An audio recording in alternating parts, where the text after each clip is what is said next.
What's up guys, welcome back to another video. So today I finally got my new camera, which is this one, A7M2. Pretty excited. I bought this one primarily for portrait photo shooting, basically because of a full frame lens with primary lens with 50mm depth. It's gonna produce quite a good picture with a nice background bokeh, a blur effect. So I'm super excited for using this camera whenever I go travel or go take a trip to some natures outside like lakes, mountains. Also when I go travel to Eastern Europe or European maybe beach or maybe Asia for food, adventures and whatnot. So I'm pretty excited for this one. I have been eyeing for this kind of full frame camera for a long ass time.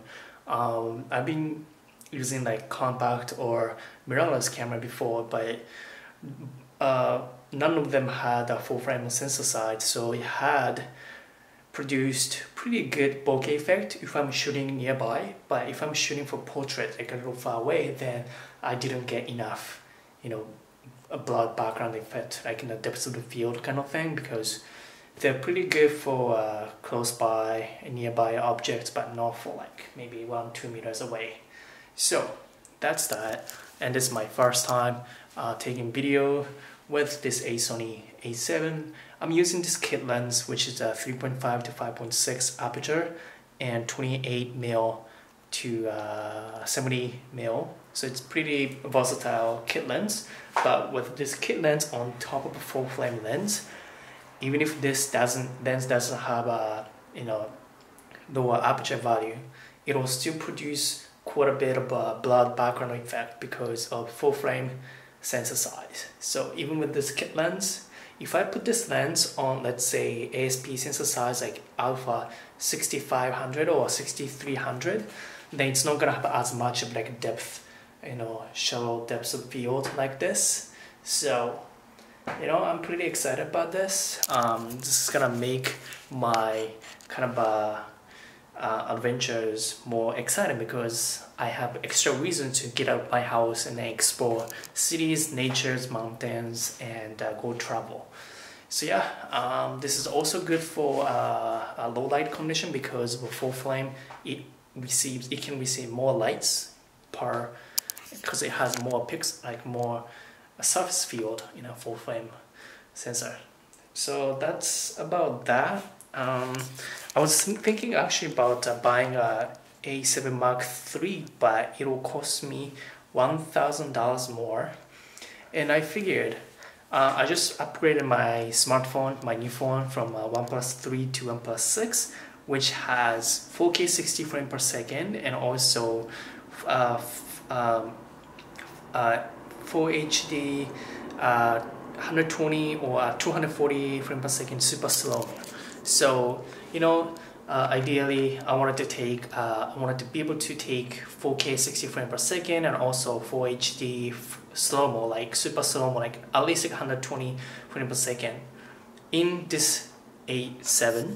But to get those features I need to upgrade to A7M3, which is going to cost me $1,000 more. So why not split features?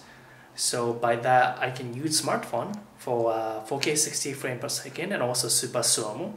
Super slow-mo, I don't really need background bokeh, because by slowing down the frames, with like an added background music, it'll produce really nice kind of scenes, right?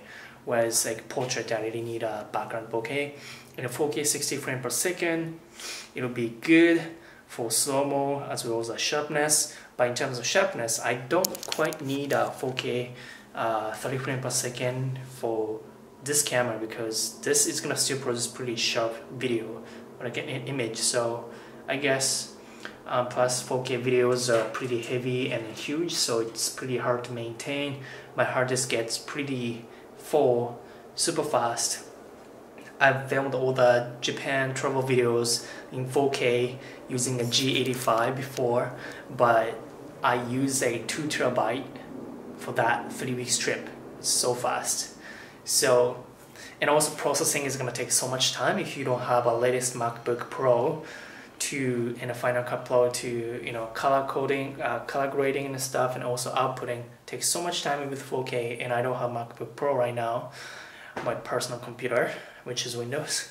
So I figured just for like really nice looking with bokeh effect video, I can just go with Full HD 1080p, and for this can still record I think 60 frames per second Full HD, so it's not as super slow-mo as 120 or 240, but I can use my smartphone OnePlus 6, which is apparently better than iPhone 10 or even on par with Samsung S9. Just a little short of Pixel 2 Google one, which costs like $200–300 more, so it's okay, right? Pretty reasonable. So yeah, that's about it, guys. Yeah, I haven't been doing much of videography and post-production editing because I kind of hated wasting my time editing like few hours, 3 hours editing, and then taking a lot of time for exporting and also color grading, only to see not many views, only to see not getting much views. So I've been kind of putting that off, but with this it'll be more fun. So yeah, with that said, stay tuned for better quality videos on my YouTube channel. I really wanted to take more portrait photos, because taking photos on smartphone is not really great, even with the latest phones in my standard. So yeah, that's it, guys. With that said, I will see you guys in next video. Right, this is really sick looking. It looks super sexy in my opinion, because it's like black. And then this good thing about this camera is like this is like released like a few years back, but it has image stabilization features. So for sensor shift, optical sensor, a sensor shift, and also optical lens. So both kit lens and then a sensor shift for dual stabilization. So it's gonna produce pretty nice stabilized videos and photos. So I can walk around like this and then still see like pretty reasonable footage in photos. So yeah, I'll see you guys next time.